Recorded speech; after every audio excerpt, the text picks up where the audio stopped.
বর্তমান স্মার্টফোনের বাজার বেশ ধরা-ছোঁয়ার বাইরে। এমন অবস্থায় দেশের অন্যতম ব্র্যান্ড সিম্ফনি লঞ্চ করেছে তাদের নতুন একটি স্মার্টফোন, হেলিও 30। অন্যান্য ব্র্যান্ডের আধুনিক স্মার্টফোনের সাথে তুলনা করলে ডিভাইসটি কেমন হবে তা নিয়েই আজকের ভিডিও। চলুন শুরু করা যাক। স্মার্টফোনের বডি স্ট্রাকচারের বেশ চমকপ্রদ লেদার কাট ডিজাইনটা স্মার্টফোনকে বেশ আকর্ষণীয় করে তুলেছে। অন দি ব্যাক ফিঙ্গারপ্রিন্ট সেন্সরটা এখানে তেমন মানাচ্ছে না।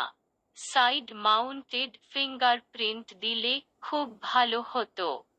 তবে ফিঙ্গারপ্রিন্ট সেন্সরটা বেশ ভালো কাজ করছিল। বলা যায় super fast performance. 3.5 millimetre Jack এর সাথে থাকছে USB 3 পোর্ট। অপারেটিং সিস্টেমে একটু কমতি দেখা যাচ্ছে এই স্মার্টফোনে।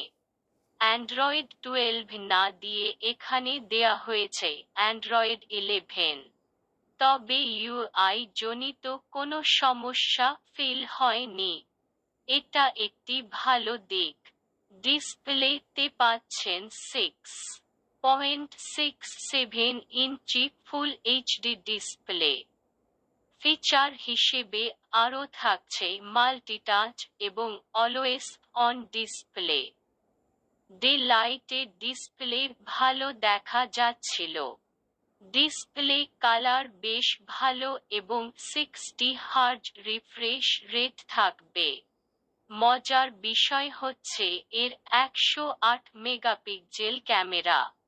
15,000 টাকার বাজেটে অন্য কোনো ব্র্যান্ড 108 মেগাপিক্সেল ক্যামেরা অফার করছে না। তাই নিঃসন্দেহে এই ফিচারটি বেস্ট ফিচার। সেই সাথে 5 megapixel ultrawide, 2 megapixel micro sensor এবং 2 মেগাপিক্সেল ডেপথ সেন্সর। মূলত 108 মেগাপিক্সেল মোড এ আপনি ছবি তুলতে পারবেন। ডিভাইসের পারফরমেন্স সেকশনে থাকছে MediaTek Helio P70 12 nanometre chipset.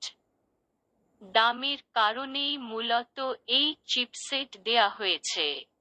তবে গেমিং এবং মাল্টিটাস্ক করার সময় তেমন কোনো ল্যাকিংস চোখে পড়েনি।